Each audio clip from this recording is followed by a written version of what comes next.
आखिरकार सबने अपना खाना खत्म कर लिया। बीच बीच में शिन के पेरेंट्स ने गैरी से कुछ और सवाल पूछे, उसके फैमिली के बारे में, स्कूल में उसका ओवरऑल परफॉर्मेंस कैसा है वगैरह।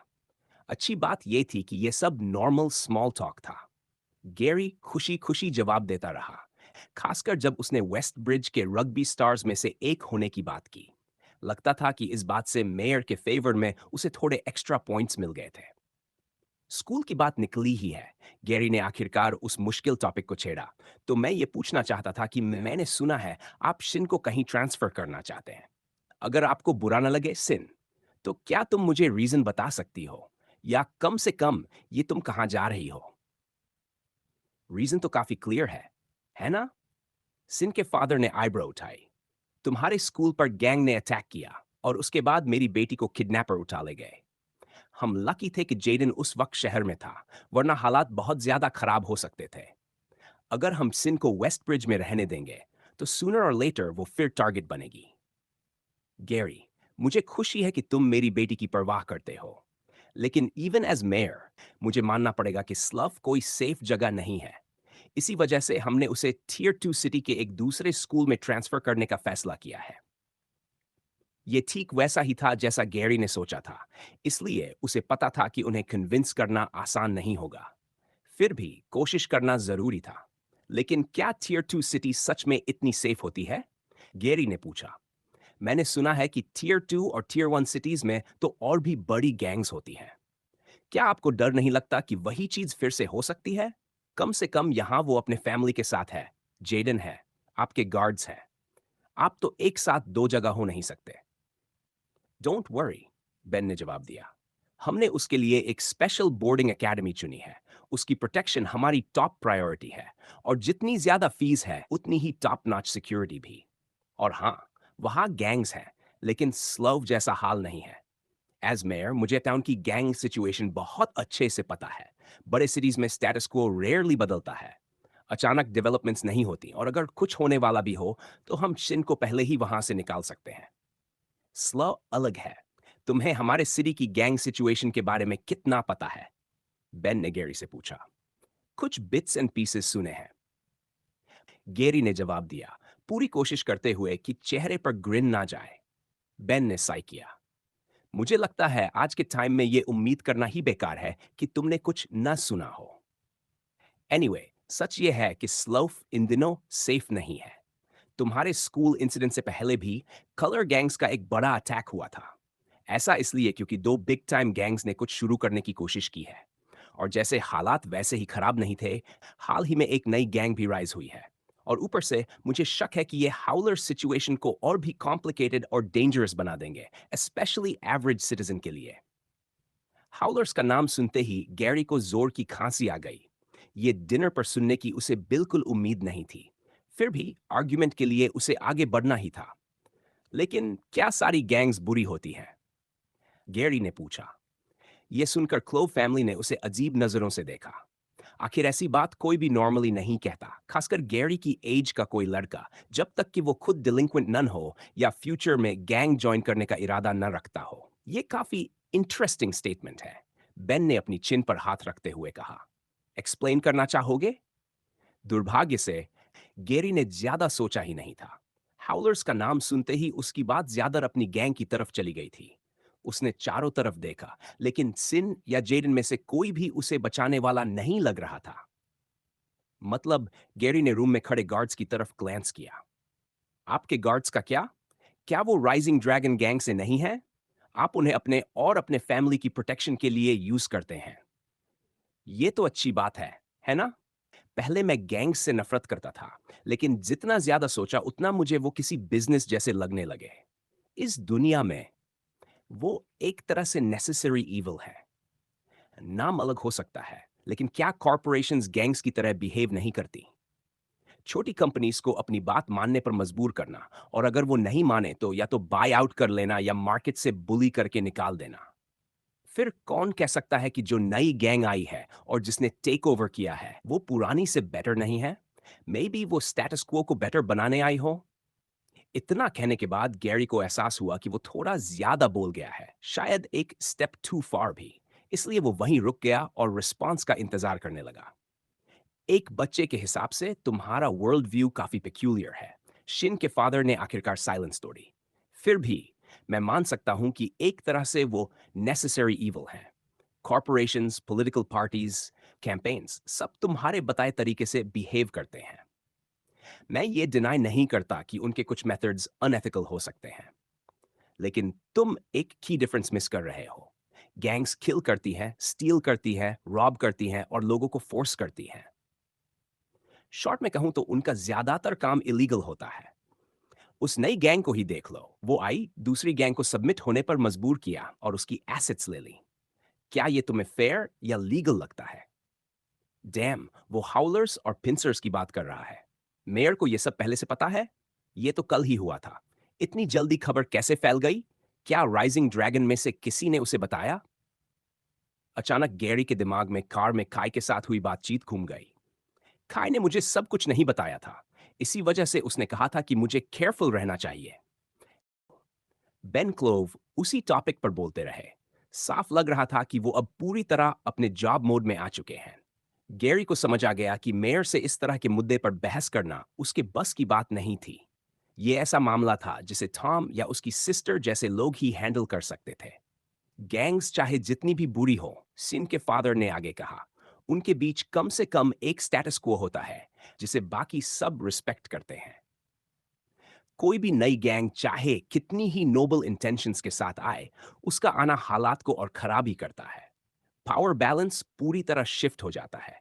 मैं गारंटी देता हूं कि जल्द ही कोई और गैंग आएगी और अपना हिस्सा मांगेगी। लेकिन चलो मान लेते हैं कि ये हाउलर सच में कॉमन मैन के लिए सबसे अच्छा चाहते हैं। तब भी सवाल यह है कि उन्होंने ये रास्ता क्यों चुना? वो पुलिस फोर्स ज्वाइन कर सकते थे, जज बन सकते थे, या फिर मेरी तरह पॉलिटिशियन। ऐसे पोजीशन से भी सोसाइटी का भला किया जा सकता है, रूल्स के अंदर रहकर। गेरी को यह सिंप्लिफिकेशन बिल्कुल पसंद नहीं आई। अगर इतना आसान होता तो लोग कब का कर चुके होते। उसे पूरा यकीन था कि कई लोगों ने लीगल तरीके से सिस्टम बदलने की कोशिश की होगी, एंड उतने ही लोगों को फेल भी होना पड़ा होगा। कल जिस लॉयर से वो मिला था, क्या वो इस बात का सबसे बड़ा एग्जाम्पल नहीं था कि सिस्टम को मैनिपुलेट करना कितना आसान है? फिर भी इस कन्वर्सेशन ने गैरी को अपने ही फीलिंग्स के बारे में सोचने पर मजबूर कर दिया। आखिर वो गैंग्स के आइडिया को एक्सेप्ट करने लगा कब? कम से कम हाउलर्स का तरीका उसे बस, शायद मैं खाई के साथ ज्यादा टाइम बिता रहा हूं। ये सोचकर गैरी हल्का सा मुस्कुराया और बेन की नजर उससे चूक नहीं पाई। टेल मी गैरी, बेन ने कहा, तुम अपनी एज के हिसाब से गैंग्स के बारे में काफी जानते हो। ज्यादातर लोग ये तक नहीं जानते कि मेरे गार्ड्स राइजिंग ड्रैगन गैंग से हैं। कहीं तुम फ्यूचर में खुद किसी गैंग ज्वाइन करने का प्लान तो नहीं कर रहे? नो, नो, बिल्कुल नहीं। गैरी ने जल्दी से हाथ हिलाते हुए मना किया।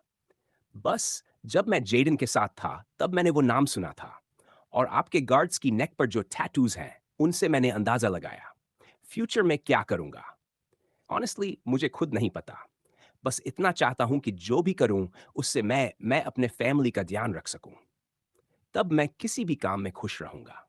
ये कहते हुए गैरी के दिमाग में सिर्फ उसकी माँ और एमी ही नहीं आई, बल्कि वुल्फ्स पूल क्लब के सारे लोग और टॉम भी सामने आ गए। गैंग्स वाली इंटेंस डिस्कशन वहीं खत्म हो गई, क्योंकि उसी वक्त डिजर्ट आ गया, चॉकलेट केक। गैरी ने उसे देखते ही मिक्स्ड फीलिंग्स महसूस की। खाने की क्वालिटी देखकर वो अंदाजा लगा सकता था कि इसका टेस्ट कितना शानदार होगा। फिर भी उसने फोर्क नीचे रख दिया। क्या हुआ, तुम्हें चॉकलेट केक पसंद नहीं? सिन की मां ने पूछा। नहीं, ऐसा नहीं है, गैरी ने भारी सांस लेते हुए कहा। दुर्भाग्य से मुझे चॉकलेट से एलर्जी है। डैम, जेडन ने कहा, अगर मुझे चॉकलेट से एलर्जी होती, ऑनेस्टली मुझे नहीं पता मैं क्या करता। सिन को वो दिन याद आ गया जब गैरी बीमार पड़ा था। वही इंसिडेंट जिससे टिफनी के साथ उसकी परेशानियां शुरू हुई थी। टेबल पर चॉकलेट बार का वो टुकड़ा और टॉम का बैग जो उस दिन चॉकलेट से भरा हुआ लग रहा था। तो इसीलिए वो सिक हुआ था, लेकिन टॉम उसे चॉकलेट क्यों देगा? क्या उन्हें कुछ हफ्ते पहले तक उसकी एलर्जी के बारे में पता ही नहीं था? ये अजीब है। खैर, ज्यादा इश्यू नहीं हुआ। चॉकलेट केक की जगह गैरी को वेनिला आइसक्रीम दे दी गई। डिजर्ट खत्म होते होते उसे एहसास हुआ कि काफी देर हो चुकी है। मैं फिर से पूछना चाहता हूं, गैरी ने आखिरकार कहा, क्या शिन का दूसरे स्कूल जाना रियली जरूरी है? क्या आपको डर नहीं लगता कि बार-बार जगह बदलने से उसकी स्टडीज इफेक्ट होंगी? मैं समझता हूं कि आप गैंग्स को लेकर वरीड हैं, लेकिन मुझे नहीं लगता कि ऐसा कुछ फिर से होगा। सिक्योरिटी अब बेटर है और उसके पास मेरी तरह लोग हैं जो उसका ख्याल रख सकते हैं। और अब जब गैंग्स को पता है कि जेडन जैसा कोई उसके पीछे है, मुझे नहीं लगता वो कुछ ट्राई करेंगे। उल्टा, अगर टियर 2 सिटी में कुछ हुआ, मैंने सुना है कि वहां की गैंग्स के पास अपने ऑल्टर्ड भी होते हैं। ये आखिरी कोशिश थी जो गैरी कर सकता था। ये कहते वक्त उसने शिन का चेहरा देखा। वो दर्द में लग रही थी। इससे उसे यकीन हो गया कि वो भी जाना नहीं चाहती। गैरी, तुम बहुत स्वीट हो, नतालिया ने हाथ जोड़ते हुए कहा। मुझे खुशी है कि मेरी शिन को इतना केयर करने वाला फ्रेंड मिला, लेकिन हम इस बारे में पहले ही बहुत सोच चुके हैं। तुम कुछ भी कहो, हमने हर एंगल कंसिडर किया है।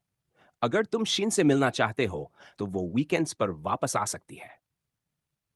एक्चुअली मम, शिन ने कहा, मैंने डिसाइड किया है कि मैं वापस नहीं आऊंगी। एकेडमी में ही रहूंगी।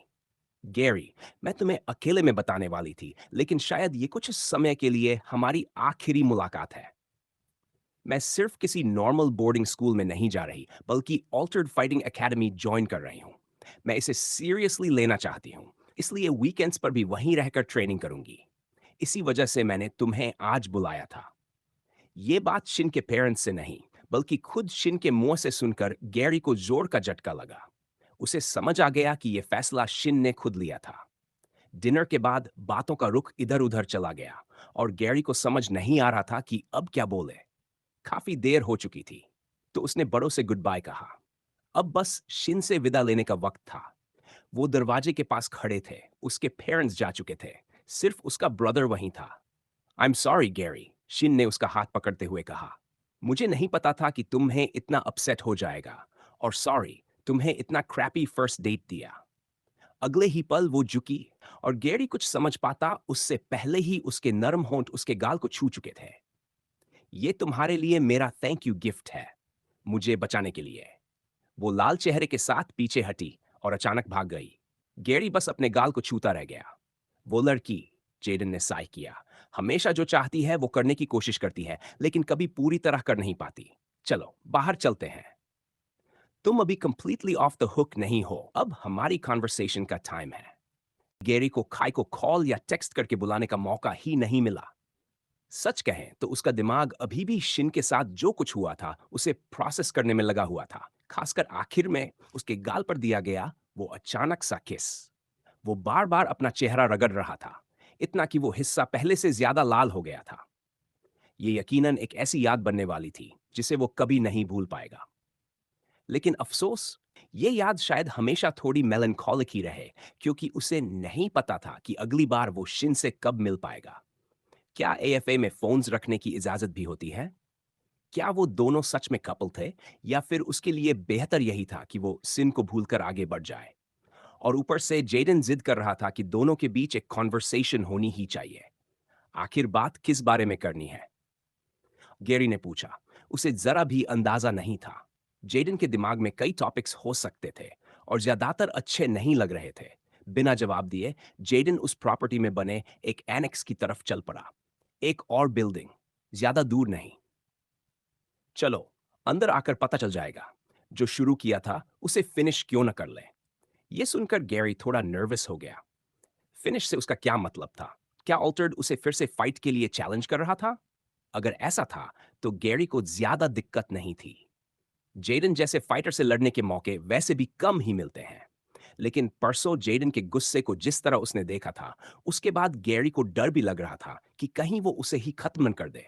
खासतौर पर सिन के उस अफेक्शन वाले सीन और उसकी पॉकेट से मिली चीज के बाद। रुको, वो चीज अभी भी जेडन के पास ही है ना? चलो, जेडन ने उसे जल्दी कराई। मैं तुम्हें मार नहीं दूंगा, अगर यही सोच रहे हो तो। गैरी ने निगल लिया, फिर आ भरी। सिन का भाई सही कह रहा था। अगर वो सच में उसे मारना चाहता तो शायद कर भी सकता था। और अपने पेरेंट्स की प्रॉपर्टी पर ऐसा करना तो और भी अनलाइकली था। और वैसे भी जेडन कोई गैंगस्टर है भी नहीं। लगता है मैं बस बहुत ज्यादा डेंजरस लोगों के बीच घूमने लगा हूं। गैरी ने सिर हिलाया। जेडन के पीछे पीछे चलते हुए गैरी एक ऐसी जगह पहुंचा जिसे ट्रेनिंग रूम के अलावा कुछ और कहना मुश्किल था। फर्श पर मैट्स, किनारे पंचिंग बैग्स और एक तरफ प्रॉपर रिंग भी। ये वो सेटअप था जिसका सपना कोई भी ऑल्टर्ड फाइटर अपने घर में देखता। गैरी अभी इक्विपमेंट देखकर ही इम्प्रेस्ड हो रहा था कि जेडन ने उसकी तरफ लाल ग्लव्स की एक जोड़ी फेंक दी। पहन लो, एक दो राउंड्स लगा लेते हैं, ठीक है? उसका टोन कैजुअल था, लेकिन ऐसा बिल्कुल नहीं लगा कि गैरी के पास मना करने का कोई ऑप्शन है। जेडन खुद सफेद ग्लव्स पहने खड़ा था। रुको, सीरियसली? गैरी ने कहा। हम पहले ही फाइट कर चुके हैं और तुम, मतलब जेडन टाइगर हो, कंट्री के टॉप 50 ऑल्टर्ड फाइटर्स में से एक। तुम्हारे साथ फाइट करना तो सीधी पिटाई बुलाने जैसा है। रिलैक्स, पिछली बार मैंने इसलिए अटैक किया था क्योंकि मैंने तुम्हें उन गूंस में से समझ लिया था। ये बस फ्रेंडली स्पार है, मैं फुल पावर नहीं लगाऊंगा। तुम मेरे कुछ हिट्स झेल पाए थे, इसलिए क्यूरियस हूं कि असल में तुम कितने अच्छे हो। तुमने कहा था तुम्हें लड़ना पसंद है ना? इसे सीखने का मौका समझो। और एक्स्ट्रा इंसेंटिव चाहिए तो अगर जीत गए तो ऑटोग्राफ दूंगा। अपने आइडल के मुंह से यह सुनकर गैरी ने ग्लव्स पहनना शुरू कर दिया। फ्रेंडली स्पार था और उसे नहीं लगा कि जेडन पहले जैसा अग्रेसिव होगा। ऊपर से ऑटोग्राफ, वो भी टेम्पटिंग था। अगर बेच दे तो अच्छी खासी रकम मिल सकती थी। शायद उससे नया अपार्टमेंट लेने का बहाना भी बन जाए। मैंने पिंसर से फाइट की है और पिछली बार से मेरी स्टैट्स भी बढ़ी हैं। अगली ग्रेड के लिए जो एक पॉन पॉइंट मिला था, उससे कोई हिडन बेनिफिट मिला या नहीं, ये भी चेक हो जाएगा। देखते हैं हम दोनों के बीच गैप कितना बड़ा है। ये सोचते हुए गैरी फाइटिंग स्टैंस में आ गया। जेडन वहीं आराम से खड़ा था। ना कोई खास फॉर्म, ना गार्ड, बस पंजों पर हल्का हल्का उछल रहा था, जैसे वार्म अप कर रहा हो। ये देखकर ही गैरी की रीढ़ में सिहरन दौड़ गई। मैंने तो सोचा था वो इजी लेगा, फिर ये ऑफिशियल मैचेस वाला वार्म अप क्यों कर रहा है? जेडन के पूरी तरह रेडी होने से पहले ही गैरी ने मूव करने का फैसला किया। वो आगे बढ़ा, फिर जैसे ही डिस्टेंस ठीक लगी, पूरी स्पीड से स्प्रिंट कर गया। अचानक हुए इस बर्स्ट ने जेडन को चौंकाया। यही गैरी चाहता था और उसने पंच मार दिया। क्लेवर, जेडन बोला, लेकिन पंच मारने से पहले रेंज का भी ख्याल रखा करो। उसने पैर उठाया और गैरी की मोमेंटम का इस्तेमाल करते हुए उसकी चिन पर किक मारी। हिट जोरदार था। सिस्टम ने तुरंत बता दिया।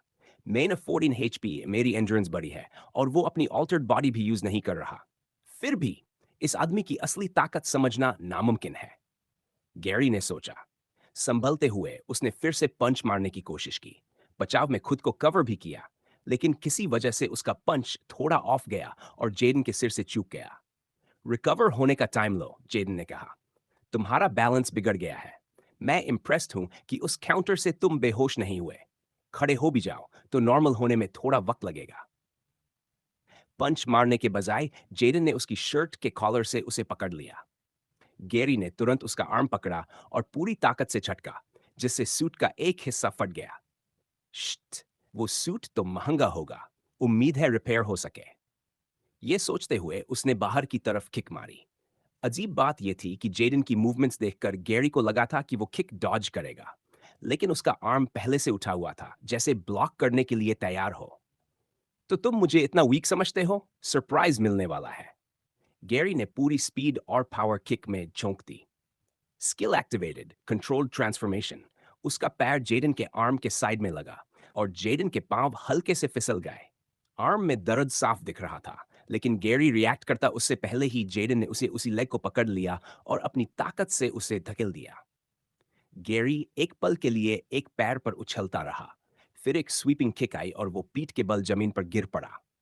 आंखें बंद कर उसने दर्द के लिए खुद को तैयार किया और अगले ही पल जेडन की मुट्ठी उसके चेहरे की तरफ आती दिखी। ये तो बहुत हर्ट करने वाला है। लेकिन पंच रुका हुआ था, चेहरे से बस कुछ इंचेस दूर। लगता है ये राउंड मेरा रहा, जेडन बोला हाथ बढ़ाते हुए। अगर तुम्हें लगता है कि और बेहतर कर सकते हो तो एक और राउंड लगा सकते हैं। वैसे मुझे जो चाहिए था वो मिल गया। ओह, समझा, गैरी ने थोड़ा चिढ़कर कहा। तो तुम बस मुझे यूज कर रहे थे, बोलकर कि मैं कुछ सीखूंगा। जो सीखा वो ये कि तुम कितनी आसानी से मेरी पिटाई कर सकते हो। ये दूसरी बार था जब वो जेडन से हारा था और अब भी उसे नहीं पता था कि उनके बीच असल गैप कितना बड़ा है। तो आखिर तुम्हें मिला क्या? मेरी फ्रिज रेड करने का बदला? जेडन मुड़ा और ग्रिन किया। वो भी है, उसने हंसते हुए कहा। लेकिन डिनर के दौरान जितनी टीजिंग की, उसके बाद तो तुम वैसे ही ऑफ द हुक हो। और हारने में कोई शर्म नहीं, खासतौर पर तब जब तुम बेस्ट फाइटर्स में से एक से हारे हो। वैसे भी ये फेयर फाइट नहीं थी। मैं तुमसे बड़ा हूं, एक्सपीरियंस भी ज्यादा है। फिर भी तुम्हारी एज के हिसाब से तुम काफी स्किल्ड हो। हाँ, तुम्हारा फाइटिंग स्टाइल ऑर्थोडॉक्स नहीं है। प्रॉपर ट्रेनिंग मिले तो तुम एक एक्सीलेंट फाइटर बन सकते हो। और यही brings me to the point. तुम मेरी बहन को सच में पसंद करते हो, है ना? कोई भी किसी कलर गैंग से भिड़कर उसे वापस नहीं लाता। अगर तुम सिन के पीछे जाना चाहते हो, तो एएफए ज्वाइन करने के बारे में क्या ख्याल है? जैसा मैंने कहा, तुम टैलेंटेड हो। इतना पोटेंशियल वेस्ट होना अफसोस की बात होगी। Don't you think an altered like you के लिए एएफए परफेक्ट जगह होगी? जेडन की एक्यूजेशन के बाद गैरी समझ ही नहीं पाया कि क्या बोले। इसलिए उसने चुप रहना ही बेहतर समझा। और ये चुप्पी खुद ऑल्टर्ड के लिए काफी कुछ कह रही थी। जब उनकी बातचीत खत्म होती दिखी, तो गैरी ने जल्दी से खाई को टेक्स्ट किया। जवाब आया कि वो लगभग 10 मिनट में उसे पिक कर लेगा। ये 10 मिनट गैरी को एक छोटी सी इटर्निटी जैसे लगे। वो और जेडन ऑकवर्ड साइलेंस में साथ खड़े रहे। उसे कैसे पता चला? वेयरवुल्फ अपने दिमाग पर जोर डाल रहा था। जब पहली बार मिले थे तब तो मैं पूरी तरह नेकेड था। और 2 दिन पहले की फाइट में भी मैंने कुछ बहुत सीरियस तो नहीं किया था, है ना? वो हर पॉसिबल एंगल से सोचने लगा।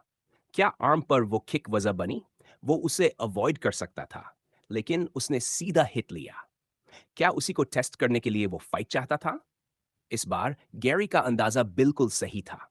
2 दिन पहले मैस्क्ड हाई स्कूलर से लड़ने के बाद ही जेडन को शक हो गया था। एक टीनेजर का इतना अच्छा परफॉर्म करना उसे अजीब लगा था।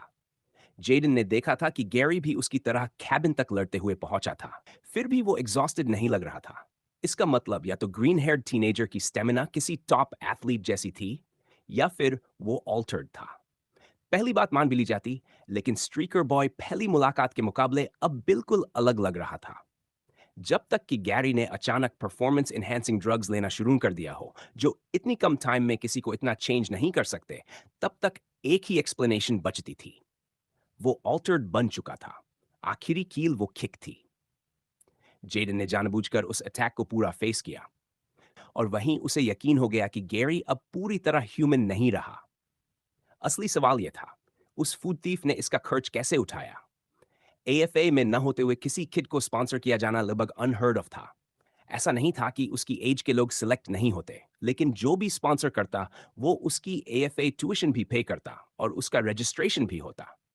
गैरी ऑल्टर्ड रजिस्टर में नहीं था, मतलब प्रोसीजर इलीगल था। और वो और भी ज्यादा महंगा पड़ता। तुम किसी ट्रबल में नहीं हो। तुम्हारा सीक्रेट मेरे साथ सेफ है, जेडन ने कहा। जैसे ही कार आती दिखी, मैं तुम्हारी सिचुएशन में टांग नहीं अड़ाऊंगा, लेकिन सीरियसली मेरी सलाह पर सोचो। चाहे मेरी छोटी बहन के पीछे जाने की बात नन भी हो, तब भी मैं तुम्हें एएफए ज्वाइन करने को कहता। ये तुम्हारी पूरी जिंदगी बदल देगा। तुम टीयर 2 सिटी में मूव कर पाओगे और अपने फैमिली का भी ध्यान रख सकोगे। ये कहकर जेडन वापस अंदर चला गया, जबकि गैरी बर्सेडेज मेंस की तरफ बढ़ा। अंदर बैठने से पहले उसने घर की तरफ देखा। एक कर्टन हल्का सा हटा हुआ था और शिन वहां खड़ी बाहर देख रही थी। गैरी ने हाथ हिलाया। शिन ने भी उसे वेव किया। फिर वो अंदर बैठा और गाड़ी चल पड़ी। शायद वो इस जगह पर फिर कभी ना आए। कार राइड के दौरान खाई बार बार गैरी को देख रहा था, जैसे डिटेल सुनने का इंतजार कर रहा हो। लेकिन ग्रीन हेयर्ड टीनेजर बस खिड़की से बाहर देखता रहा, मानो अपनी ही दुनिया में खोया हो। तो मान लूं कि डेट वैसी नहीं रही जैसी तुम चाहते थे? काय ने आखिरकार पूछा। नहीं, गैरी ने नजर घुमाकर कहा। बस सब कुछ और सब लोगों के बारे में सोच रहा हूं। तुम्हें क्या लगता है, क्या हम कभी टीयर 2 सिटी मूव कर पाएंगे? मतलब हम सब स्कूल चेंज करना, सब कुछ? जेडन की बातों को सोचते हुए गैरी को कई बड़ी प्रॉब्लम्स दिख रही थी। उसके पास कोई स्पॉन्सर नहीं था, मतलब एएफए ज्वाइन करने के लिए पैसे का इंतजाम उसे खुद करना पड़ता। और एएफए थी भी टियर 2 सिटी में। ज्वाइन करने का मतलब सब कुछ पीछे छोड़ना, जब तक कि वो सब कुछ अपने साथ न ले जा सके। एमी और माँ को माँ के ठीक होने के बाद ले जाना शायद पॉसिबल होता, लेकिन गैंग का क्या? ऊपर से जो पैसा उन्होंने कमाया था वो सिर्फ उसका नहीं था।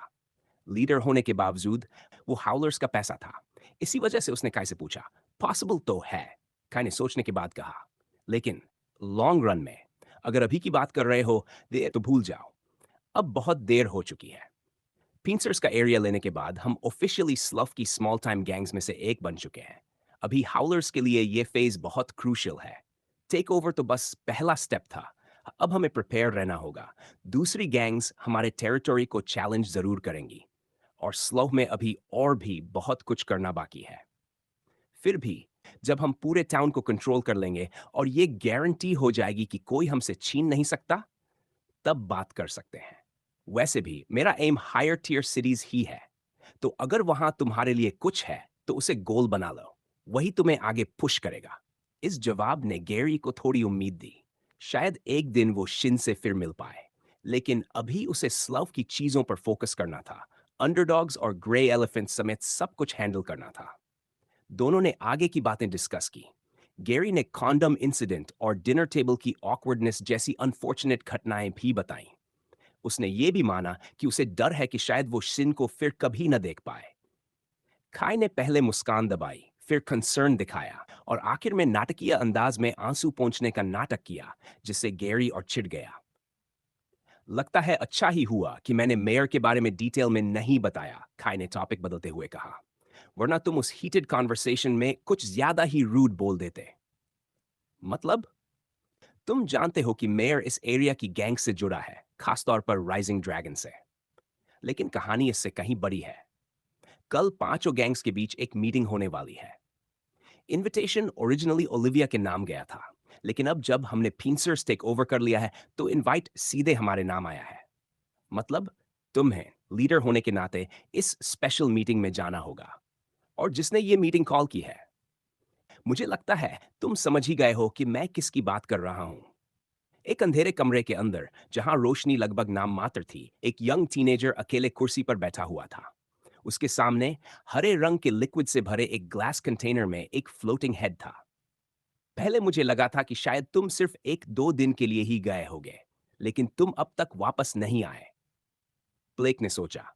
उसके सामने जो सिर तैर रहा था वो कोई और नहीं बल्कि बिली का था। कम से कम ये लिक्विड अभी इसे सड़ने से तो बचा लेगा।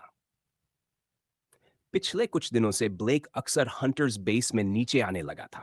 आमतौर पर वो सिर्फ अपने पिता के साथ ही यहां आता था, ऊपर डोजो में प्रैक्टिस करने के लिए। लेकिन जैसे जैसे दिन बीते गए, ये साफ हो गया कि उसके पिता जल्दी लौटने वाले नहीं थे। इसलिए ब्लेक ने सोचा कि इस वक्त का सही इस्तेमाल किया जाए। शुरुआत में उसने अलग अलग तरह के वेपन्स ट्राई किए जो वहां उपलब्ध थे। टेक्निकली उनमें से कुछ उसके पिता के थे और उसे उन्हें इस्तेमाल नहीं करना चाहिए था, लेकिन उसकी आखिरी तलवार टूट चुकी थी और उसे रिप्लेसमेंट चाहिए था। फिर भी ट्रेनिंग करने के बावजूद ब्लेक अकेले शिकार पर जाने के लिए उतावला नहीं था। आज का दिन भी ऐसा ही था।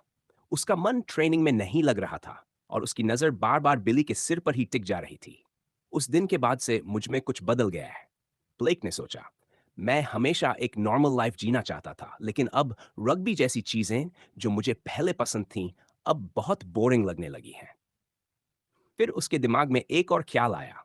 वो वक्त जब उसने गैरी के साथ मिलकर रेड कलर गैंग के खिलाफ लड़ाई की थी। उस समय उसे एक अजीब सा रश महसूस हुआ था। उसने गैरी की मदद सिर्फ इसलिए नहीं की थी क्योंकि जरूरी था। ब्लेक को एहसास हुआ कि उसे अपने स्किल्स इस्तेमाल करना अच्छा लगा था। जो स्किल्स उसने सालों तक बार बार प्रैक्टिस की थी, वो आखिरकार काम आ रही थी। लेकिन अब वो फिर से एक स्टैंड स्टिल पर था, आगे बढ़ने में असमर्थ। शायद मैं गैरी से फिर से हंटिंग के लिए चलने को कह सकता हूं। देखें कि कोई ऑल्टर्ड मिल जाए। नहीं, ये काम नहीं करेगा। गैरी ने बिली का शिकार सिर्फ इसलिए किया था क्योंकि वो दूसरों के लिए खतरनाक था। ऑल्टर्ड को लेकर उसका नजरिया हम जैसा नहीं है, और वैसे भी उसके बहुत करीब जाना शायद ठीक नहीं। ये सोचते हुए ब्लेक उठ खड़ा हुआ। हथियारों वाली दीवार की तरफ जाने की बजाय वो बुक शेल्फ की ओर बढ़ा। उस शेल्फ में अनगिनत किताबें और जर्नल्स थे, उसके एंसेस्टर्स के और अतीत के दूसरे फेमस हंटर्स के। उन जर्नल्स को देखते हुए पता चलता था कि कई अलग अलग फैमिली से ये सब इकट्ठा किए गए थे, सिर्फ उसकी फैमिली से नहीं। लेकिन ज्यादातर एक ही कहानी बताते थे, कैसे उनका ग्रुप उन बीस्ट्स को मारने के लिए बनाया गया था, जो जमीन पर कब्जा कर लेते थे। इन बीस्ट्स के अंदर कुछ होता था जिसे शैडो कहा जाता था। वो इंसानों को भी शैडो से इन्फेक्ट कर सकते थे, जिससे इंसान धीरे धीरे खेयास में बदल जाते थे। वो ह्यूमैनिटी के लिए बहुत बुरा समय था, जब तक कि रेड ड्रैगन के सिंबल को धारण करने वाले लोग इकट्ठा नहीं हुए और उन्होंने उन बीस्ट्स को खत्म कर दिया। जमीन से शैडो की मौजूदगी मिटा दी। एक जर्नल को फिर से पढ़ते हुए ब्लेक को हल्की हंसी आ गई। इनमें लिखी कहानियां सच में फेरी टेल्स जैसी लगती थीं। फिर भी उनमें कुछ न कुछ सच्चाई जरूर रही होगी। आखिर जिन बीस्ट्स का जिक्र इन हंटर्स ने किया था, उनके फॉसिल्स आज भी कभी-कभी मिलते हैं और उन्हीं के आधार पर ऑल्टर्ड बनाए गए। हंटर्स ने रेड ड्रैगन की इच्छा के अनुसार अपना काम जारी रखा, उन लोगों को खत्म करना जो बीस्ट की पावर से इन्फेक्टेड हो चुके थे। भले ही इस युग में दुनिया उनसे नफरत करती हो, लेकिन उनका मिशन नोबल था, ये सुनिश्चित करना कि दुनिया फिर कभी वैसी न बन जाए जैसी वो पहले थी। लेकिन गैरी अलग है, वो बीस्ट नहीं है। टेस्ट ने यही बताया था। ब्लेक ने सोचा, हम कहते हैं कि ऑल्टर्ड पागल हो सकते हैं जैसे जैसे उनका ब्लड डार्क होता जाता है, लेकिन गैरी वैसा नहीं है। वेयरवुल्व्स के बारे में इन जर्नल्स में कुछ और मिल सकता है क्या? उसने माना था कि फुल मून के दौरान वो खुद पर काबू नहीं रख पाता और अगली फुल मून ज्यादा दूर नहीं है। शायद इन किताबों में कुछ ऐसा हो जो उसकी मदद कर सके। वरना जब मेरे पिता वापस आएंगे तो शायद हमें उसे फिर से हंट करना पड़े और वो मेरा वादा तोड़ देगा। कुछ कह रहा है कि अगर मुमकिन हो तो मुझे उसे बचाए रखना चाहिए। ब्लेक ने जर्नल्स पलटने शुरू किए, वेयरवुल्फ शब्द ढूंढने की कोशिश करते हुए। लेकिन पहले की तरह ज्यादातर बस पुराने किस्से थे, अलग अलग नजरियों से लिखे हुए। हालांकि एक बात उसने जरूर नोटिस की, इन कहानियों में भी पूरी तरह एक जैसी सच्चाई नहीं थी। लेकिन कुछ चीजें थीं जो लगभग हर जगह कॉमन थीं, और उनमें से एक थी एक ऐसा हंटर जिसे सबसे ताकतवर माना जाता था और जिसे कई लोग आइडल की तरह देखते थे। उसके बारे में एक पैसेज ने ब्लेक का ध्यान खींच लिया। उस आदमी की तारीफ कई हंटर्स ने की थी और उसे एक तरह का लेजेंड माना जाता था। कहा जाता था कि वो सोर्ड का once in a generation genius था। कई लोगों ने उसकी मास्टरी को रेप्लिकेट करने की कोशिश की। कहा जाता था कि उसे पता होता था कि कहाँ स्ट्राइक करना है। जर्नल्स में लिखा था कि वो अपनी इस गिफ्ट का कारण एक इनेट एबिलिटी को मानता था। उसे सफेद लाइंस दिखाई देती थी जो उसे ऑप्टिमल जगह बताती थी जहां कट या वार करना चाहिए। ये सब एग्जैजरेशन लग सकता था, लेकिन अपेरेंटली वो अकेला ऐसा हंटर नहीं था जिसके पास ये एबिलिटी थी। इस बात को कंफर्म या डिनाई करना नामुमकिन था। ब्लेक को बस इतना पता था कि वो उनमें से नहीं था। फिर भी उसका ध्यान इस आदमी पर इसलिए गया कि उसके कई नाम थे और उनमें से एक नाम लिखा था गैरी। उस पैसेज को पढ़ते हुए ब्लेक को यकीन करने के लिए 2 बार पलकें झपकानी पड़ी। अजीब इत्तेफाक था कि उसके स्कूलमेट का नाम भी वही था। लेकिन जैसे ही उसने अगला पन्ना पलटा, उसकी नजर एक और चीज पर पड़ी। इस गैरी और वेयरवुल्व्स के बारे में कुछ लिखा था। तनाव दोनों अल्फाज के बीच बढ़ रहा था। हमें पहले ही सूचित कर दिया गया था कि ऐसा होगा। गैरी से कहा गया कि वो तय करे कि आगे क्या करना है। क्या वो इस वॉर में शामिल होगा और अपने दोस्त की मदद करेगा? आखिरकार हम सब जानते थे कि वेयरवुल्व्स के बीच एक कहावत है, दो अल्फाज कभी कोएग्जिस्ट नहीं कर सकते। ब्लेक ने उस हिस्से को दोबारा पढ़ा, समझने की कोशिश करते हुए। इससे गैरी की मौजूदा सिचुएशन पर कोई साफ रोशनी नहीं पड़ रही थी। वेयरवुल्व्स के बारे में उसकी जानकारी ना के बराबर थी, इसलिए ये शब्द उसके लिए बेकार से लग रहे थे। बाकी पन्ने बहुत ज्यादा घिस चुके थे और उन पर कुछ भी साफ पढ़ा नहीं जा सकता था। ये एक बड़ा डिसअपॉइंटमेंट था, क्योंकि ब्लेक जानना चाहता था कि आगे क्या हुआ था। शायद मुझे गैरी को इसके बारे में बताना चाहिए, ब्लेक ने सोचा, लेकिन पहले देख लेता हूं कि कुछ और मिलता है या नहीं। ये सोचते हुए ब्लेक और गहराई में खोज करने लगा, अतीत ये जानने के लिए, ताकि वो समझ सके कि भविष्य में क्या हो सकता है। टियर 4 किसी भी टाउन या सिटी को मिलने वाली दूसरी सबसे निचली रैंकिंग होती थी। ऐसे इलाकों में लगभग हर काम किसी न किसी तरह की मैनुअल लेबर से जुड़ा होता था। अगर कोई उस तरह का काम नहीं कर सकता, तो भी रोजी रोटी कमाने के दूसरे रास्ते होते थे, जो आखिरकार किसी न किसी तरह की मैनुअल लेबर ही होते। टियर 4 टाउन्स में मिलने वाले काम अक्सर खतरनाक होते थे, लेकिन वही काम हायर रैंकिंग टाउन्स और सिटीज के लिए सामान तैयार करते थे। एक तरह से ये टाउन्स अपने अपने देशों और पूरी दुनिया के लिए फैक्ट्रीज की तरह थे। इसी वजह से इन टाउन्स के ऊपर हमेशा काला, गाढ़ा स्मॉग छाया रहता था। हवा इतनी पोल्यूटेड होती थी कि लोग लगातार सफरिंग में रहते, और ये हवा उनके शरीर के लिए उतनी ही अनफ्रेंडली थी जितने वहां के लोग। बाकी सभी सिटीज की तरह यहां भी गैंग्स थे, लेकिन यहां गैंग्स की गिनती उंगलियों से नहीं की जा सकती थी। ऊपर से, अगर आप प्रोटेक्शन के लिए किसी गैंग का हिस्सा नहीं थे, तो बहुत जल्दी खुद को खून में लथपथ हालत में पा सकते थे। टीयर 3 टाउन स्लव के उल्ट, जहां गैंग्स पर्दे के पीछे काम करते थे और कंपनी से चुपचाप पैसा काट लेते थे, यहां सब कुछ खुलेआम होता था। किसी गैंग में नन होना बेहद रिस्की था, क्योंकि इसका मतलब था कि गैंग मेंबर्स बिना किसी कॉन्सिक्वेंस के आप पर हमला कर सकते थे। अगर गैंग ने आपको लड़ने के लिए बुलाया, तो भले ही आप फाइटर न हो, वहां पहुंचना ही पड़ता था। बेशक, कुछ लोग ऐसे भी थे जो बिना गैंग के जीने में समहाउ कामयाब हो जाते थे। या तो वे इतने वीक होते कि कोई गैंग उन्हें लेना ही न चाहे, या फिर ड्रग्स के आदी होते, या अल्कोहल जैसी किसी चीज पर डिपेंड करते ताकि अपनी मौजूदा रियलिटी से भाग सकें। ऐसे लोग ज्यादा समय तक टीयर 4 टाउन में रहने का खर्च नहीं उठा पाते थे, और आमतौर पर बस वक्त की बात होती थी कि वे आखिरकार टीयर 5 टाउन में जाने को मजबूर हो जाते। फिर कुछ लोग ऐसे भी होते थे जो जरा ज्यादा ही क्रेजी होते थे, ऐसे लोग जिनसे हर हाल में दूर रहना ही बेहतर था। जब ओजाकस पहली बार ड्रेडिक्स टाउन में आया, तो उसने सोचा था कि उसका स्टे यहां बहुत छोटा होगा। कोई भी ऑल्टर्ड जो टीयर 4 टाउन में आता था, आमतौर पर किसी चीज से भाग रहा होता था। शायद किसी ऐसे इंसान को नाराज कर बैठा हो जिसे वो अफोर्ड नहीं कर सकता था, या व्हाइट रोज एजेंट से बच रहा हो, या फिर कोई और ही गड़बड़ वजह।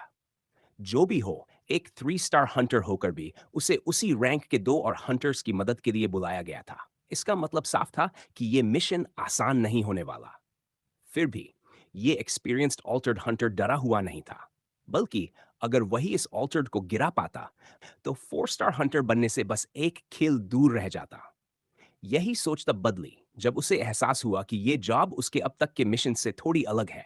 स्मॉग से भरी एक सड़क पर चलते हुए वो दूसरे ऑल्टर्ड हंटर से मिला। दोनों ने हुड पहन रखी थी, क्योंकि ये इलाका टीयर 4 टाउन के हिसाब से भी काफी बैड माना जाता था।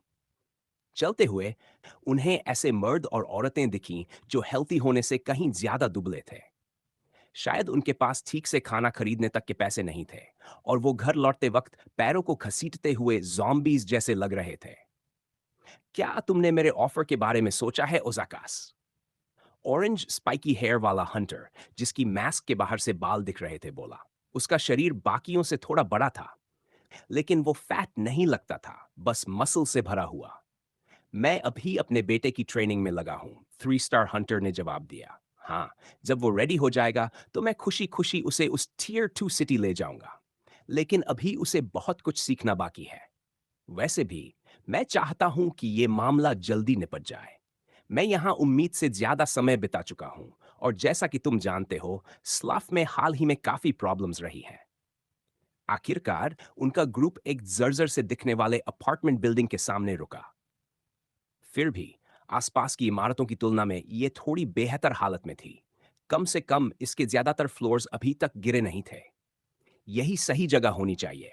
हमें बस ये पता लगाना है कि यहाँ हो क्या रहा है, और एसोसिएशन को रिपोर्ट करना है। हमें जल्दी करनी होगी, और पिछली बार की तरह हेजिटेट नहीं करना है। ऑरेंज हेयर वाला आदमी बोला, जो इस ग्रुप का लीडर था। फ्रंट डोर बंद होने की वजह से वे साइड से घुसे, किसी ओपनिंग की तलाश में। पास की दूसरी बिल्डिंग से कूदते हुए लीडर ने मोमेंटम का इस्तेमाल किया और सेकंड फ्लोर की विंडो के लेज को पकड़ लिया। खुशकिस्मती से वो विंडो पहले से ही टूटी हुई थी। खुद को अंदर खींचते हुए उसने बाकी लोगों को भी फॉलो करने का इशारा किया। अंदर आते ही तीनों ने अपने कंसील्ड वेपन्स निकाल लिए। ओजाकास के हाथ में एक सिंगल लॉन्ग स्वॉर्ड था। हालांकि वो वही तलवार नहीं थी जो उसने बिली के खिलाफ इस्तेमाल की थी। ये तलवार डिजाइन में कहीं ज्यादा स्पेशल थी। इसके हिल्ट के नीचे से ग्रीन कलर्ड रूट्स उग रही थीं। उसके साथियों के हथियार भी कुछ ऐसे ही खास थे। ऑरेंज हेयर्ड लीडर के हाथों में दो छोटे एक्सिस थे, जबकि तीसरे मेंबर के पास एक तरह की चेन थी। हॉलवे से आगे बढ़ते हुए उन्होंने मास्क पहन लिए और उनके स्पेशल फंक्शन का इस्तेमाल किया। इस केस में built in heat searching mechanism की मदद से टारगेट्स ढूंढना आसान था। उन्हें साफ दिख रहा था कि उनके ऊपर एक ग्रुप मौजूद है। हालांकि उनके हीट सिग्नल्स नॉर्मल से थोड़े ज्यादा थे, और यह बात सभी के लिए सच थी। पिछली बार जैसा ही है, लीडर बोला।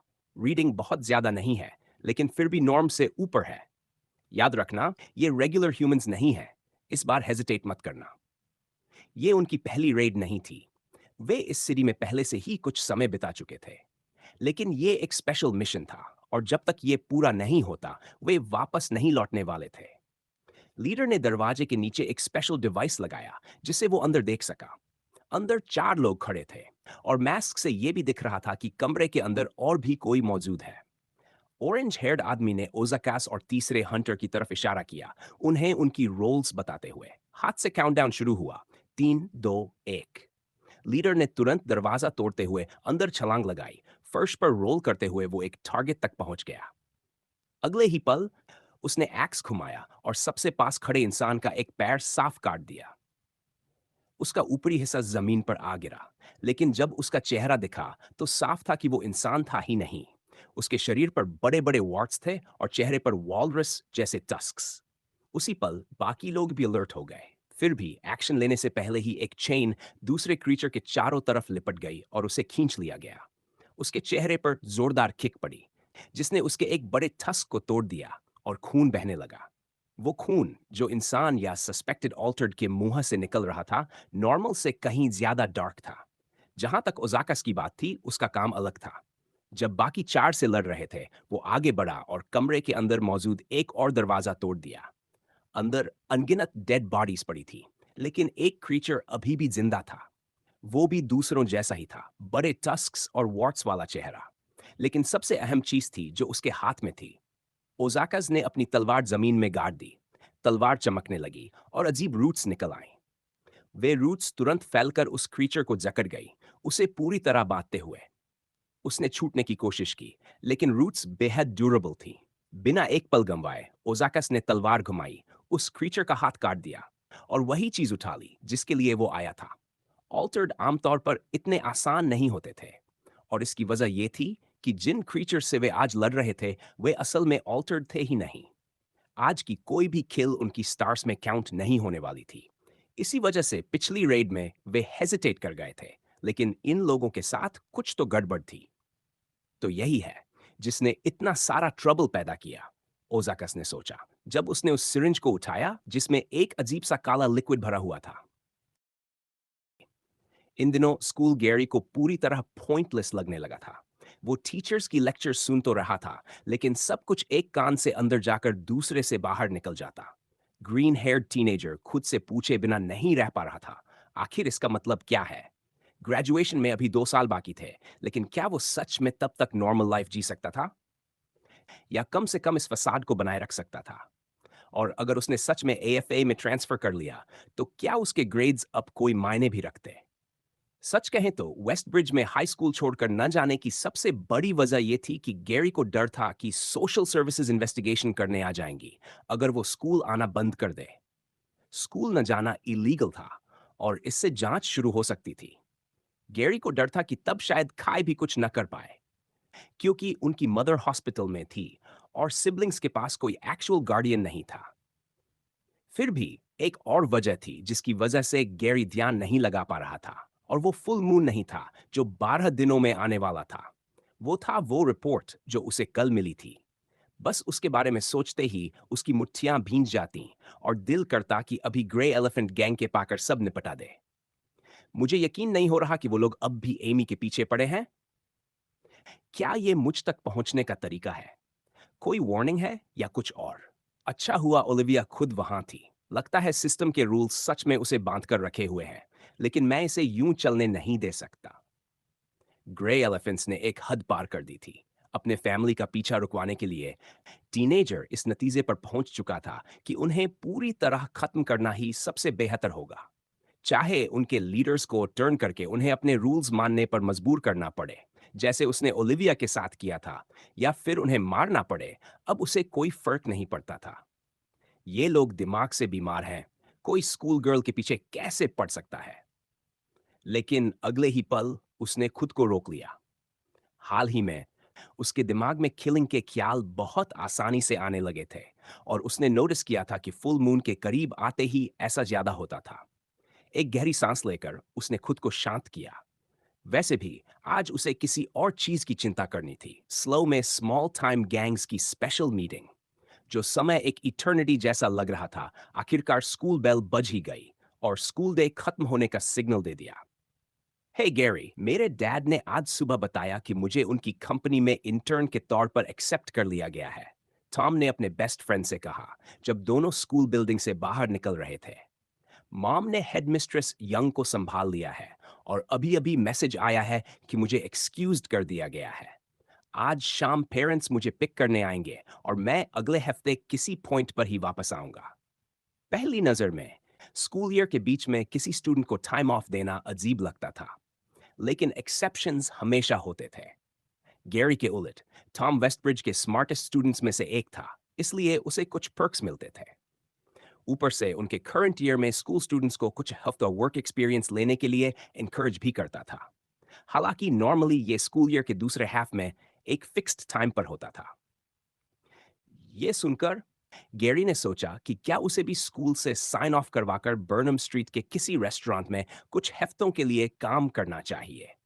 ओलिविया आसानी से एक रिपोर्ट लिख सकती थी कि गैरी कितना ग्रेट वर्कर है और इससे उसे स्कूल से छुट्टी भी मिल जाती। फिर उसने सोचा, शायद इसे बाद के लिए बचाकर रखना ज्यादा समझदारी होगी।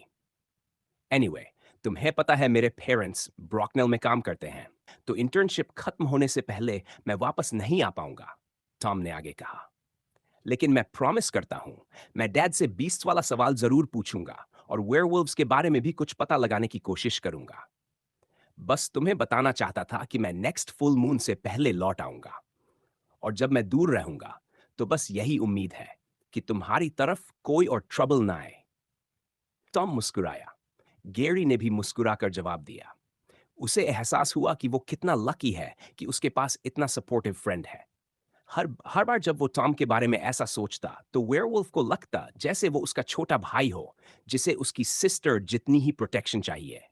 एक दिन, टॉम, जब मुझे तुमसे झूठ नहीं बोलना पड़ेगा, जब अंडरडॉग्स का मामला खत्म हो जाएगा, तब मैं तुम्हें सच बता दूंगा, गैरी ने सोचा।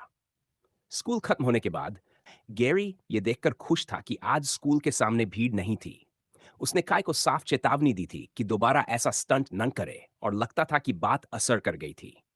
अब वोल्फ्स पूल क्लब जाने की भी कोई वजह नहीं थी। वहां व्हाइट समेत काफी वर्कर्स थे, तो उसने सीधे घर जाने का फैसला किया। कल एमी पर ऑलमोस्ट अटैक हो गया था, इसलिए गैरी उसे रियश्योर करना चाहता था कि सब ठीक है। वो ये सिर्फ उसके साथ टाइम बिताकर ही कर सकता था। उसके बाद वो खाई से वोल्फ्स पूल क्लब में मिलेगा और फिर दोनों स्मॉल टाइम गैंग्स की मीटिंग के लिए निकलेंगे। घर जाते वक्त टीनेजर ने अपने गो टू कन्वीनियंस स्टोर पर रुकने का फैसला किया, ताकि रोज की तरह एनर्जी रिप्लेनिश करने के लिए खाना ले सके। अंदर जाते हुए उसे उम्मीद थी कि टाइलर वहां होगा, जैसा कि हर दिन होता था। कैशियर भी था, लेकिन उसका ध्यान गैरी पर नहीं था। दरअसल वो ड्रंक आदमी वापस आ गया था, जिसने पिछले सैटरडे वहां हंगामा किया था। फर्क बस इतना था कि इस बार वो उतना नशे में नहीं था। गैरी ने तुरंत और चुपचाप आइल्स के बीच खुद को छुपा लिया, बिना वजह ध्यान खींचने से बचना चाहता था। वो टाइलर को भी ट्रबल में नहीं डालना चाहता था, लेकिन जो बातें वो सुन रहा था, उनसे लग रहा था कि अब शायद देर हो चुकी है। टाइलर, तुम्हें अभी इसी वक्त इस आदमी से माफी मांगनी होगी। कस्टमर हमेशा राइट होता है। तुमने इस हार्ड वर्किंग आदमी का अपमान किया है, और तुम लकी हो कि उसने चार्जेस प्रेस करने का फैसला नहीं किया। सच में मुझे यकीन नहीं हो रहा कि तुम ऐसा कर सकते हो। लेकिन फिर सोचता हूं, शायद मुझे हैरान नहीं होना चाहिए, ऐसे इंसान से जो स्टोर को स्टोरेज यूनिट की तरह इस्तेमाल करता है और एक्सपायर्ड फूड उठा लेता है। ये तुम्हारा लास्ट स्ट्रॉ है, यंग मैन। गैरी को दूसरे आदमी की आवाज पहचान में नहीं आई। सुनने से लग रहा था कि वो टाइलर का बॉस या शायद मैनेजर था। जब उसने कोने से झांक कर देखा, तो एक मोटा और पसीने से तर आदमी दिखाई दिया, जिसे उसने पहले कभी यहां नहीं देखा था। अगर वो यूनिफॉर्म में न होता और टाइलर से ऐसे बात न कर रहा होता, तो हाई स्कूलर उसे बस एक और कस्टमर ही समझता। लेकिन सर, मैं तो प्रोटोकॉल के हिसाब से सिचुएशन हैंडल कर रहा था, क्योंकि उसका कार्ड डिक्लाइन हो गया था, टाइलर ने तर्क दिया। उसकी आवाज कांप रही थी, लेकिन वो फिर भी पोलाइट रहने की कोशिश कर रहा था। क्या मुझे बस उसे प्रोडक्ट दे देना चाहिए था? आप मुझसे माफी कैसे मंगवा सकते हैं, जब उसने लगभग मुझ पर हमला कर दिया और मेरे बालों में थूक भी दिया? मेरे पास कैश था, बदतमीज कस्टमर चिल्लाया। तुम यंगस्टर्स इतने रूड हो कि किसी को टाइम ऑफ डे भी नहीं देते। खुद को विक्टिम मत बनाओ। और तुम्हारा वो दोस्त, हाँ वही, उसी ने मुझ पर असॉल्ट किया। फिर भी तुम उसके बारे में इंफॉर्मेशन देने से मना कर रहे हो। अगर वो मुझे पे बैक नहीं कर सकता तो मुझे मजबूरन तुमसे कॉम्पेंसेशन मांगनी पड़ेगी। तुम इस शॉप के एम्प्लॉई हो तो इन्हें ही पैसे देने होंगे। अब गैरी ने गौर से देखा तो उसे आदमी की नाक पर पट्टी दिखाई दी। उसे याद नहीं आ रहा था कि उसने उसे इतना जोर से मारा था कि नाक टूट जाए। लेकिन अगर ऐसा हुआ भी हो तो उस ड्रंकर्ड को उस दिन जो मिला था वो पूरी तरह डिजर्व करता था। मैं पहले ही बता चुका हूं सर, मुझे उसका नाम नहीं पता। और मान लीजिए पता भी होता, तब भी कंपनी पॉलिसी के खिलाफ है कि मैं किसी दूसरे कस्टमर की पर्सनल डेटा शेयर करूं। और ऑनेस्टली मुझे उस दिन आपकी एक्शंस बिल्कुल ठीक नहीं लगी। टाइलर झुकने को तैयार नहीं था। ठीक है, फिर मुझे लगता है तुम्हें इस बारे में अंडरडॉग्स में अपने दोस्तों से बात करने से कोई दिक्कत नहीं होगी। शराबी आदमी ने उंगली दिखाते हुए कहा, फिर एक शातिर मुस्कान के साथ मुड़ गया। अगर तुम सीधे मुझे कॉम्पेंसेट नहीं करना चाहते तो प्रोटेक्शन फीस बढ़ाकर वो खुद ही कर लेंगे। गैरी के लिए साफ था कि इस आदमी का अंडरडॉग से कोई लेना देना नहीं था। इतने समय तक उनका ट्रांसपोर्टर रहने के बाद ग्रीन हेयर्ड टीनेजर अच्छी तरह जानता था कि डेमियन का ग्रुप कैसे काम करता है। वो धमकी नहीं देते, सीधे फोर्स करते। अगर उस ड्रंक आदमी का सच में अंडरडॉग से कनेक्शन होता तो उसी दिन शॉप पर लोग आ चुके होते और टाइलर समेत सबको सबक सिखा दिया गया होता। टाइलर के सुपीरियर्स के सामने इतना ड्रामा करने की जरूरत ही नहीं पड़ती। लेकिन अफसोस, मोटा मैनेजर इस चाल में पूरी तरह फंस चुका था। रुको, मुझे यकीन है कि हम किसी अंडरस्टैंडिंग पर पहुंच सकते हैं। मैनेजर ने सूट पहने आदमी को रोक लिया, जो बाहर जाने ही वाला था। इतना आगे जाने की जरूरत नहीं है। हमारी स्टोर खुशी खुशी आपके मेडिकल बिल्स पे कर देगी। फिर वो टाइलर की तरफ मुड़ा। और नेचुरली ये सब तुम्हारी वेजेस से डिडक्ट किया जाएगा टाइलर। आप ऐसा नहीं कर सकते। मैं रेंट कैसे दूंगा, खाना कैसे खरीदूंगा, ये इलीगल है। वाक्य पूरा होने से पहले ही मैनेजर ने हाथ उठाकर टाइलर के चेहरे पर जोरदार थप्पड़ मार दिया। तुम पहले ही काफी नुकसान कर चुके हो। मैं तुम्हारी वजह से इस शॉप को और जेपर्डी में नहीं डाल सकता। इस महीने तुम्हें कोई पे नहीं मिलेगी। टाइलर पूरी तरह सन्न रह गया था, जबकि बूढ़ा आदमी अपनी खुशी छुपाने की कोशिश भी नहीं कर रहा था। उसके कंधे ऊपर नीचे हिल रहे थे।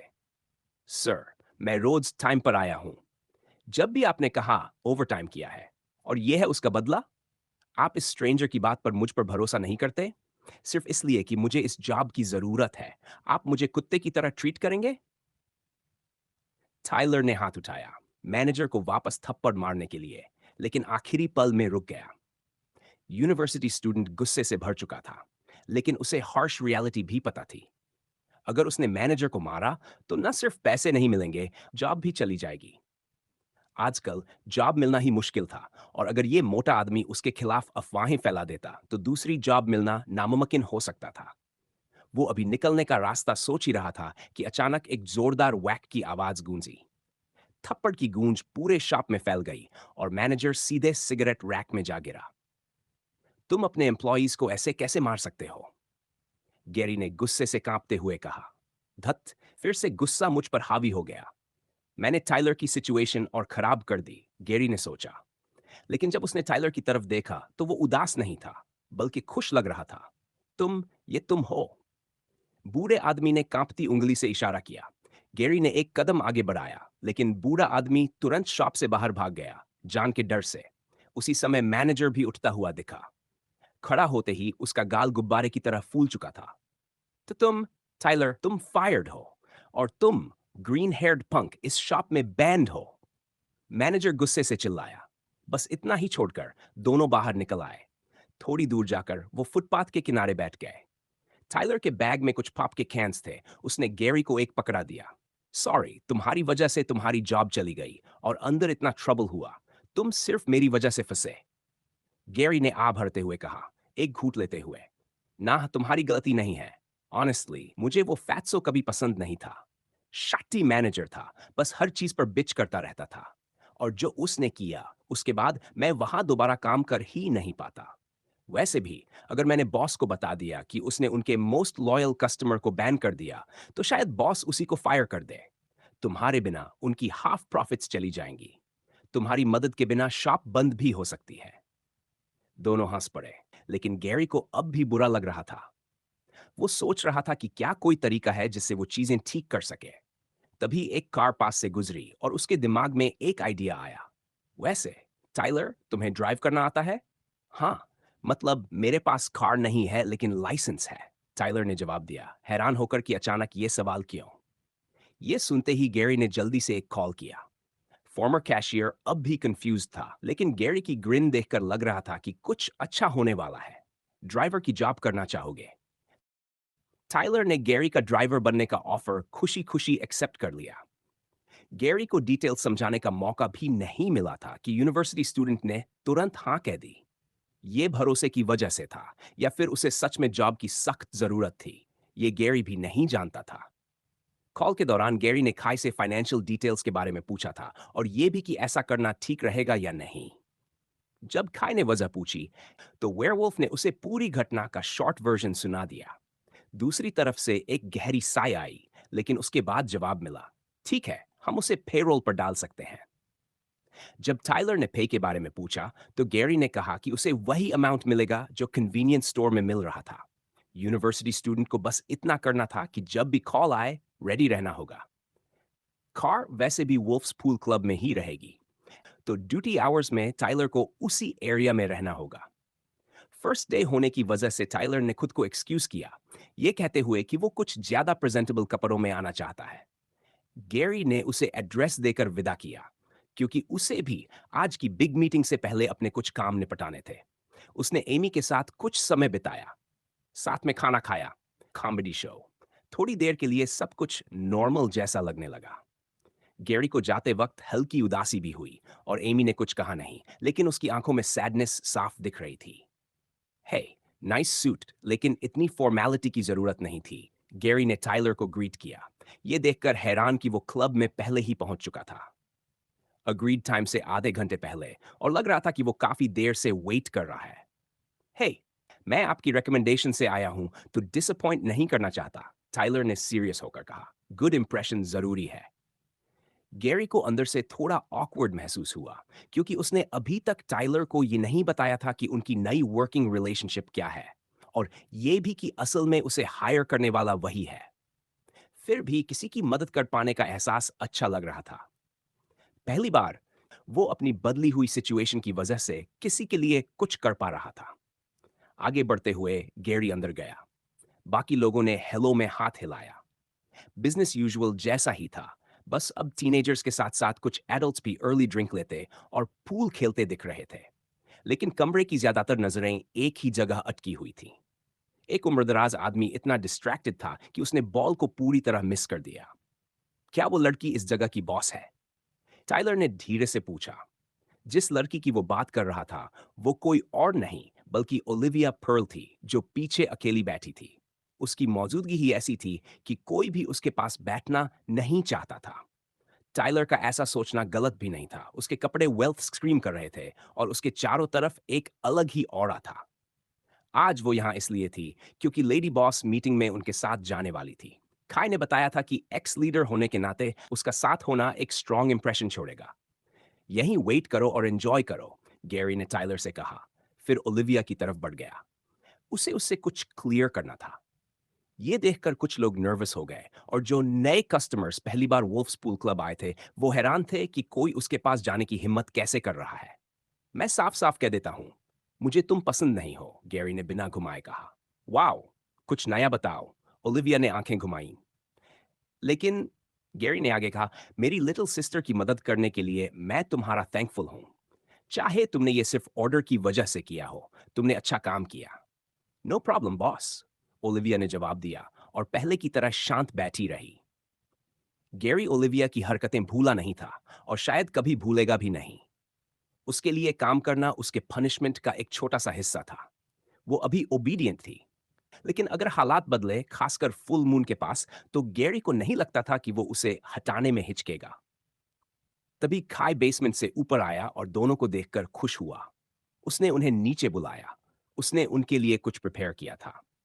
गैरी को उसका रिप्लेसमेंट यूनिफॉर्म मिला और ओलिविया को भी अपना। ओलिविया ने यूनिफॉर्म को कुछ पल तक देखा और पहली बार खाई को लगा कि उसने उसके चेहरे पर हल्की सी स्माइल देखी है। लेडी बॉस का आउटफिट वन पीस था। बेली बटन से लेकर नेक तक एक जिप, टाइट फिटिंग और हाउलर्स गैंग के कलर्स में। गैरी के यूनिफॉर्म में कोई चेंज नहीं था, लेकिन उसे देते वक्त खाई मुस्कराया। प्लीज इसे रूइन मत करना, कहने कहा। इसका मटेरियल सस्ता नहीं है और मिलना भी आसान नहीं। ओलिविया को कपड़े बदलने में कोई शर्म नहीं थी, जिससे दोनों टीनेज बॉयज ऑकवर्ड होकर दूसरी तरफ देखने लगे। जब सब रेडी हो गए तो निकलने का वक्त आ गया। बाहर जाने से पहले गैरी ने अपना ब्लैक वुल्फ मास्क पहन लिया। हैरानी की बात यह थी कि खाई ने भी मास्क लगाया हुआ था, golden fox mask, black highlights के साथ। मैं बॉस जैसा सेम मास्क तो पहन नहीं सकता, राइट? खाई ने गैरी की कंफ्यूजन देखकर समझाया। और वैसे भी मीटिंग में हम तीनों होंगे। ओलिविया का चेहरा सब जानते हैं, हमारा नहीं, और मैं यही रखना चाहता हूं। इस मीटिंग में हर गैंग लीडर मौजूद होने वाला था और हर एक को सिर्फ 2 गार्ड्स लाने की इजाजत थी। इसी वजह से बाकी लोग इस बार साथ नहीं आ रहे थे। अगर किसी गैंग ने रूल तोड़ा तो मीटिंग कैंसिल होकर रिस्केड्यूल कर दी जाती। खाई के मुताबिक ऐसा होना उनके लिए अच्छा नहीं होता। भले ही गैंग्स मिलकर काम नहीं करते थे, लेकिन ऐसी मीटिंग्स उन्हें एक कॉमन अंडरस्टैंडिंग देती थी। बड़े गैंग्स के बीच सरवाइव करने का यही तरीका था। और आने वाली वॉर के माहौल में यह जानना जरूरी था कि बाकी लोग क्या प्लान कर रहे हैं। वुल्फ्स पूल क्लब से निकलते वक्त वो पीछे वाले रास्ते से एली में गए, ताकि कस्टमर्स उन्हें यूनिफॉर्म्स में न देखें। गैरी ने टाइलर को फ्रंट में कार लाने का टेक्स्ट किया। कुछ देर बाद कार आ गई। कार देखकर टाइलर ने कुछ नहीं कहा, बस इंतजार करता रहा कि गैरी उसे इंट्रोड्यूस करेगा। ड्राइवर सीट से उतरने वाला इंसान काय था। तुम हमारे नए ड्राइवर हो, right? Nice to meet you. हैं? टाइलर के मुंह से बस यही निकला। काय ने उसे कीज थमा दी और खुद बैक सीट में बैठ गया। टाइलर के दिमाग में बस एक ही थॉट आया, शायद उसे सैलरी ज्यादा मांगनी चाहिए थी। कार में बैठते ही उसने देखा कि पीछे एक और मास्क्ड फिगर है, और वही वुमन भी। इससे उसकी पहले वाली एजम्पशन और पक्की हो गई, वो सच में बॉस है। रियर व्यू मिरर में उसने हरे बालों की एक झलक भी देखी। वो, नहीं, ऐसा नहीं हो सकता। अगर है भी, तो फिर तुम असल में हो कौन, गैरी? टाइलर ने कुछ नहीं कहा। फर्स्ट डे खराब नहीं करना चाहता था। उसने साइलेंटली इंस्ट्रक्शंस फॉलो की और प्रोग्राम डेस्टिनेशन की तरफ ड्राइव करता रहा। कुछ ही मिनट्स में वो पहुंच चुके थे। मीटिंग शुरू होने वाली थी। मीटिंग की जगह तक की ड्राइव काफी लंबी थी। इससे गैरी को साफ समझ आ गया कि ये इलाका शहर से काफी बाहर था। यहां कार के अलावा किसी और तरह से पहुंचना लगभग नामुमकिन लग रहा था। न कोई ट्रेन, न कोई बस। रास्ते भर उसने जितनी गाड़ियां देखी, उन्हें वो दोनों हाथों की उंगलियों पर गिन सकता था। उनकी मंजिल असल में एक तरह का कंट्री हाउस थी। बस फर्क यह था कि वो सचमुच नोवेयर के बीचों बीच बना हुआ था। ऐसा लग रहा था जैसे किसी ने यूं ही नक्शे पर एक पॉइंट चुनकर वहां घर खड़ा कर दिया हो। गैरी सोचने लगा कि दुनिया कब इतनी अजीब हो गई। लोग शहरों में अपार्टमेंट्स में एक दूसरे के ऊपर चिपक कर रहते हैं। नौकरी या तो शहर में है या कस्बों में। और इधर चारों तरफ खाली जमीन फैली हुई है जहां कोई नहीं रहता। कार एक बड़े से ग्रेवल ड्राइववे में घुसी, जहां 15 के आसपास गाड़ियां आराम से खड़ी हो सकती थी। वहां पहले से ही 3 कारें खड़ी थी। सबकी ब्रांड उतनी ही महंगी, या शायद उनसे भी ज्यादा जितनी उनकी कार की थी। और फिर सामने वो घर, जो मेयर के घर से भी बड़ा लग रहा था। क्लोव फैमिली का घर पहले ही काफी बड़ा था, लेकिन ये तो एक पूरा मैनर था। गैरी अंदाजा भी नहीं लगा सकता था कि इसमें कितने कमरे होंगे। यही बात इसे और भी अजीब बना रही थी कि ऐसी जगह बिल्कुल सुनसान इलाके में क्यों बनी हुई है। वो, तुम लोग यहां क्या कर रहे हो? और ये जगह तो पागलपन की हद तक बड़ी है। लगता है तुम लोग काफी इंपॉर्टेंट लोग हो। टाइलर ने हैरानी से मैनर को देखते हुए कहा। बीच नोवेयर में ऐसी जगह बनाना आसान होता है, ओलिविया ने जवाब दिया, कार से उतरते हुए। यहां जमीन की कोई कीमत ही नहीं। उसी पल टाइलर को याद आया कि वो अब ड्राइवर है, और फुर्ती से कार से निकलकर ओलिविया के लिए दरवाजा खोलने दौड़ा। सब बाहर आए और चारों तरफ देखने लगे कि और कौन कौन पहुंच चुका है। लेकिन बाकी कारें खाली लग रही थी। उनकी खिड़कियां इतनी गहरी टिंटेड थीं कि अंदर कुछ भी दिखाई नहीं दे रहा था, ठीक उनकी कार की तरह। अंदर जाने से ठीक पहले काय ने नए ड्राइवर से कुछ साफ साफ शब्द कहे। तुम्हारा नाम टाइलर है ना? काय ने पूछा। टाइलर ने सिर हिलाया। तो सीधी बात सुन लो, अपने भले के लिए स्मॉल टॉक बंद रखो। जितना कम जानोगे उतना बेहतर है। हम कौन हैं, यहाँ क्यों आए हैं, या ये जगह क्या है, इन सब पर सवाल मत करना। असल में कार में ही बैठे रहना जब तक हम वापस न आए, और खुद न कहे बाहर मत निकलना। तुम्हारा काम बस इतना है कि गाड़ी चलाने के लिए रेडी रहो, जो कहा जाए वही करो, तब सब ठीक रहेगा। इन शब्दों में कुछ ऐसा था जो टाइलर के दिल पर भारी पड़ गया। वो सोचने से खुद को रोक नहीं पाया कि ये लोग आखिर यहाँ क्या कर रहे हैं, लेकिन उसने बिना कुछ कहे बस सिर हिला दिया। जब वो वापस सीट पर बैठा तो बाकी लोग एंट्रेंस की तरफ चल पड़े, उनका लीडर हमेशा की तरह बीच में। ये सब काफी नर्व रैकिंग है, गैरी ने सोचा। यहां पिंसर्स जितनी ही बड़ी चार और गैंग्स होंगी, और इन मीटिंग्स में आखिर होता क्या है? इस बार काई भी पूरी तरह श्योर नहीं था।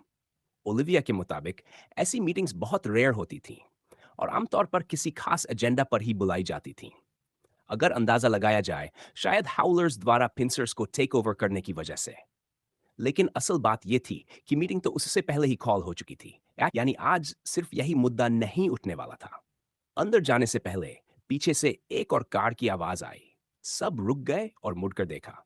कार पार्क हुई और ड्राइवर समेत चार लोग बाहर निकले। उनमें से एक आदमी सबसे ज्यादा अलग नजर आ रहा था। उसका चौकोर सा नाक और पूरा चेहरा काफी सख्त लग रहा था, और उसके साथ एक ऐसा कॉन्फिडेंस था जो बाकियों में नहीं दिख रहा था। Tony freaking lock, lock gang का लीडर? ओलिविया ने बाहें मोड़ते हुए मास्क्ड टीनेजर्स को बताया। क्या वो ट्रबल है? काय ने पूछा, क्योंकि टोनी ने उन्हें देख लिया था और मुस्कुराते हुए उनकी तरफ आ रहा था। ट्रबल? ज्यादा नहीं, ओलिविया ने कहा, लेकिन अनोइंग जरूर है। टोनी और उसकी गैंग बर्नहम फूड स्ट्रीट पर अक्सर आते थे, खाने के लिए नहीं। हर बार वो हमारी गैंग्स को साथ काम करने के लिए मनाने की कोशिश करता था। हालांकि मुझे लगता है गैंग्स को जोड़ने से ज्यादा वो मुझे इंप्रेस करने की कोशिश कर रहा था। ऐसा क्यों लगता है? गैरी ने पूछा। उसने मुझे प्रपोज किया था, ओलिविया ने बिल्कुल कैजुअली जवाब दिया। ओलिविया की उंगली में रिंग न देखकर और ये जानते हुए कि दोनों गैंग्स कभी साथ नहीं आई, गैरी और काई अंदाजा लगा सकते थे कि रिजेक्ट होने के बाद क्या हाल हुआ होगा। गैंगस्टर्स वैसे भी काफी पेटी होते हैं। टोनी के दिल में पिंसर्स के लिए रंजिश होना तय था। वेल, वेल, वेल, टोनी मुस्कुराया। अगर ये ओलिविया पर्ल नहीं है, जिंदा और सही सलामत। सुना था तुम्हारी गैंग टेक ओवर हो गई। कल तो मैं रो ही पड़ा था, सोचकर कि शायद तुम्हें फिर कभी नहीं देख पाऊंगा। उससे मुझे एहसास हुआ कि मेरी फीलिंग्स अभी भी जिंदा हैं। आज तुम्हें देखकर अच्छा लगा। लगता है वो सब रूमर्स झूठे थे। सब सच है, ओलिविया ने तुरंत कहा। ये रहा नया बॉस। टोनी का चेहरा साफ दिखा रहा था कि उसे ये पसंद नहीं आया। मैस्क्ड क्लाउन? उसने नहीं पता तुम मजाक कर रही हो या क्या, लेकिन वुल्फी, मीटिंग में फेस छुपाना बदतमीजी नहीं लगती? लीडर्स की मीटिंग में हाउलर्स को सीक्रेट रखना पोलाइट नहीं है। टोनी ने हाथ उठाया, मानो गैरी का मास्क हटाने वाला हो। हरकत धीमी थी और गैरी पल भर के लिए हिचकिचा गया। पीछे हटे या हाथ पकड़ ले? लेकिन उससे पहले ही किसी और ने एक्शन ले लिया। एक तेज किक आई और टोनी का हाथ छटक कर दूर चला गया। ये किक काई की थी, उसके हाथ अब भी पॉकेट्स में थे। टोनी के गार्ड्स आगे बढ़े, माहौल गर्म होने लगा। स्टॉप, टोनी चिल्लाया। यहां नहीं, अभी नहीं। देखो, मुझे नहीं पता तुमने ओलिविया को अपने पाले में कैसे खींचा, लेकिन अंदर वही हरकत करके दिखाना। मीटिंग खत्म होने के बाद बाहर सब फेयर गेम होगा। तीनों के पास से गुजरते हुए लॉक गैंग अंदर चली गई और दरवाजे तेजी से बंद हो गए। एक सलाह खाई ने कहा, जब वो कानों से दूर हो चुके थे, इनमें से किसी की भी बकवास मत सहना। इन्हें एडल्ट बुलीज समझो। नई गैंग होने की वजह से ये हमें पुश ओवर समझेंगे, लेकिन पिंसर्स को टेक ओवर करके तुमने उनकी टेबल पर अपनी जगह बना ली है। सच कहें तो एक बराबरी की गैंग को हराने के बाद हम उनसे ऊपर हैं। हमारा एक गोल है, और ये जगह बस एक स्टेपिंग स्टोन है। अंदर जाओ तो यही माइंडसेट रखना। हम सेम लेवल पर नहीं हैं, नीचे वो है। काफी स्ट्रॉन्ग वर्ड्स, ओलिविया ने कहा। मुझे नहीं पता था कि तुम्हारी प्लान्स इतनी ऊंची हैं, लेकिन अगर ऐसा है तो वो सही कह रहा है। तुम कोई वीक शैट नहीं हो, तो ऐसा बर्ताव मत सहना। कपड़े ठीक करते हुए और एक गहरी सांस लेकर गैरी ने दरवाजा खोला। उसके पीछे खाई और ओलिविया अंदर आए। अंदर कोई स्वागत करने वाला नहीं था। एंट्रेंस खाली लग रहा था, लेकिन अंदर से शोर आ रहा था। लोगों की आवाजें, हंसी और दो लोगों की जोर जोर से बहस। वो एक बड़े लिविंग रूम में पहुंचे। कई सोफाज लगे हुए थे और हर गैंग ने एक सोफा को अपना इलाका बना रखा था। गैरी ने चारों तरफ नजर दौड़ाई। टोनी और राइजिंग ड्रैगन गैंग के लीडर के अलावा कोई जाना पहचाना चेहरा नहीं दिखा। जैसे ही उन्होंने उन्हें देखा, सबकी नजरें उनकी तरफ मुड़ गई। साफ था कि सब नए लीडर को जज कर रहे थे। कुछ कहने की उम्मीद थी, लेकिन खाई की बात याद रखते हुए मैस्क्ड टीनेजर बिना किसी को देखे सीधे कमरे के पार चला गया। कमरे में सन्नाटा छा गया। जब तक लगता है सब सही सलामत पहुंच गए हैं, तो फिर इस मीटिंग को शुरू किया जाए। ये आवाज उसी दिशा से आई जहां से गैरी अंदर आया था। एक नया शख्स, लेकिन आवाज जानी पहचानी। शिन का पिता यहां क्या कर रहा है?